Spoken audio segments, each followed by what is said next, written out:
Hey everyone, today we're going to take a journey into a world that is all around us. I mean, literally everywhere, but it's completely invisible to our naked eyes.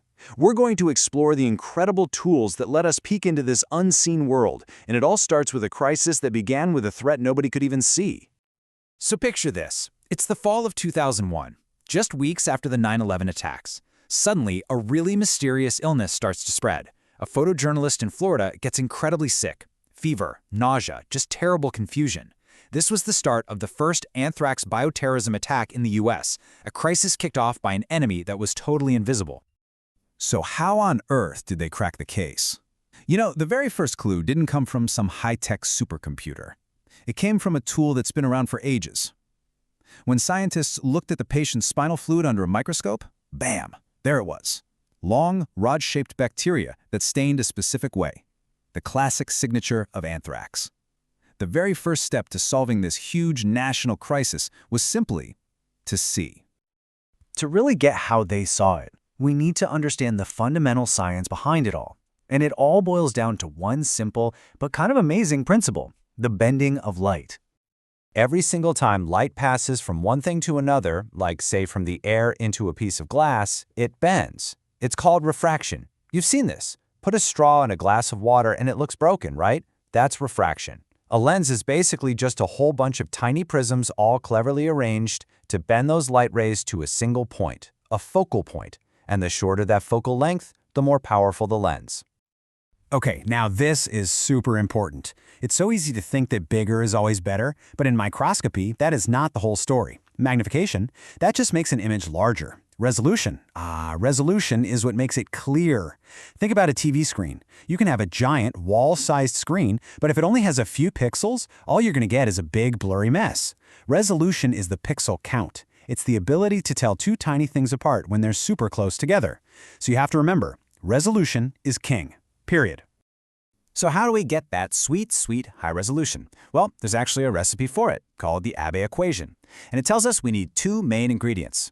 First, a lens with a high numerical aperture, which is really just a fancy way of saying it's really good at gathering up as much light as possible from the specimen. And second, we need to use light with a short wavelength. Think blue or violet light. It can squeeze into tinier spaces and reveal much finer details. Okay, so here's where scientists get really clever. It's a little trick of the trade to boost that numerical aperture. See, when light travels from the glass slide into the air, some of it bends away and just misses the lens completely. By adding a single drop of immersion oil, which bends light exactly the same way glass does, we create this perfect, unbroken path for the light. It captures those stray rays and, bam, our resolution gets a massive boost. It's such a simple trick, but it has a huge impact. All right, so with those basics under our belt, let's look at the most common tool in the lab, the one you probably used back in high school science class. This is the bright field microscope. It's the workhorse. It's fantastic for looking at things that have been stained, where you see a dark object against a really bright background. But it has one major flaw. Most living microbes are pretty much just transparent little bags of water. And under a bright field scope, they're almost completely invisible. So what do? How do you study living, moving organisms if you can't see them? Well, this is where scientists got incredibly creative with some clever ways to manipulate light, basically turning the invisible visible. Here's the challenge, right? You've got a transparent object in a transparent liquid. There's just no contrast. It's like trying to find a clear marble in a glass of water. Good luck. The next few microscopes we're going to look at, they are all ingenious solutions to this exact problem. The first solution is the dark field microscope. It uses this special little disc to block the direct light from hitting the lens. So the only light that actually gets into your eye is light that has been scattered by the specimen itself. The result is just stunning, a brilliantly lit object on a pitch-black background. It's perfect for seeing really thin, spiral-shaped things like the syphilis bacterium you see right here. Okay, if you thought that was clever, get ready for this one. Phase contrast microscopy. It takes advantage of a really subtle fact. Light actually slows down a tiny bit and shifts its phase when it passes through different parts of a cell. Our eyes can't see that shift, but this microscope can. It converts those invisible phase shifts into visible changes in brightness. And just like that, we can see all these detailed internal structures, like in this amoeba, without using any stains at all. And then there's this beauty, differential interference contrast, or DIC for short. This technique uses polarized light to create a stunningly detailed, almost 3D-like image. It makes structures like the nucleus and these little vacuoles just pop with an amazing sense of relief and shadow. It gives us an absolutely incredible view of the cell's internal landscape. So far, we've been playing with light that passes through a specimen. But what if we could make the specimen itself the source of the light? Let's dive into the glowing world of fluorescence microscopy.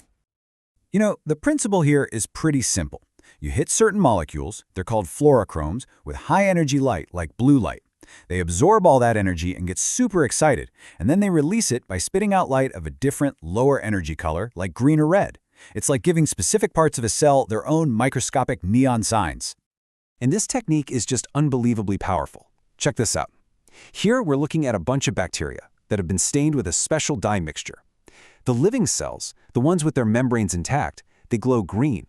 But in the dead cells, where the membranes are broken, a different dye sneaks in and makes them glow red.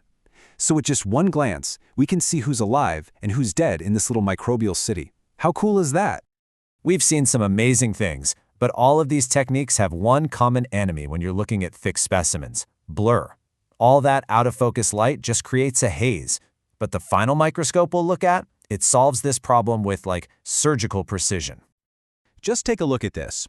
When you use a standard microscope on a 3D object, light from the top, the middle, and the bottom all hits your eye at the same time. The result is this hazy, blurry image where it's almost impossible to make out any of the fine details. It's a mess. Now, look at the difference. This is the exact same object, viewed with a confocal microscope. It's a total game changer.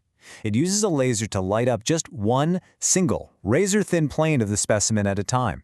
And then, a tiny pinhole blocks all the stray, out-of-focus light from above and below. So what you get is one perfectly sharp, crystal-clear optical slice. But here's the real magic. A computer takes all of those individual sharp slices, one after another, and stacks them all together. And the payoff is this: a complete, stunning 3D reconstruction. Here we can see the complex architecture of a bacterial biofilm. And this brings us full circle. Remember identifying those simple anthrax rods back in 2001? Now technology like this lets scientists see exactly how bacteria build these complex, fortress-like structures, which is absolutely critical for fighting modern infections. So let's do a quick recap of our toolbox. We started with the classic bright field, our go-to for stained stuff. To see living cells, we used the clever tricks of dark field and phase contrast.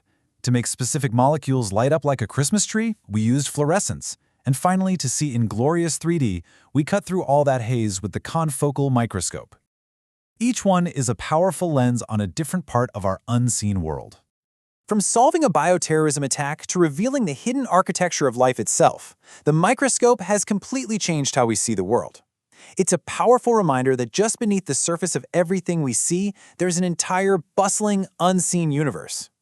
So the real question is, what will we find next, when we dare to look even closer?